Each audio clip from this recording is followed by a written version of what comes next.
Ito yung mga convenient dalhin na power banks na gustong gusto ko kasi matibay, very reliable, maganda yung quality at subok na subok ko na yung mga brand na to. This one is from Rapu.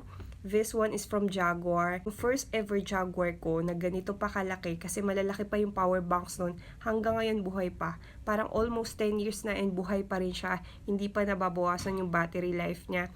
Puno pa rin siyang nagcha-charge hanggang ngayon at nagagamit ko pa rin siya sa bahay. Pero hindi ko siya kayang dalhin kasi nga mabigat at malaki compared to this two na convenient na dalhin and mini sizes na siya for me.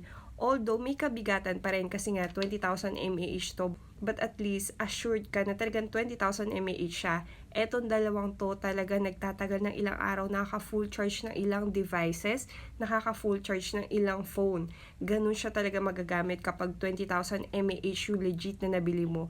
That's why I always go to this two brands of power banks kapag meron akong gustong regaluhan ng power bank or gusto ko lang magdagdag ng backup na power banks for me, especially kapag nagta-travel, ganyan. Ito kasi convenient dalhin kasi nga hindi mo na rin kailangan magdala na extra cables. Kaya kung makikita mo meron siyang for Android and then meron ding for iOS, kaya convenient dalhin. Tapos merong digital display to ng battery. Ayan, kung makikita nyo, 85 siya ngayon.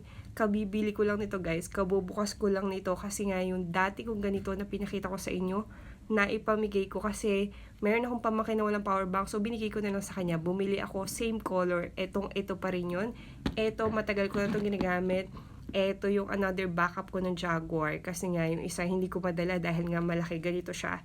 And I'm really glad talaga ng mga power banks ngayon, di ba? Kahit maliit is maganda pa rin yung performance, quality pa rin, and talagang convenient na dalhin. Ito, meron siyang built-in na 4 na cables for different devices. Kaya, for me, mas maganda to. But still, worth it bilhin pareha. For me, sulit na sulit, very affordable. Matagal yung magagamit, especially kung marami kayo laging device, kung lagi kayo naka-data, di ba?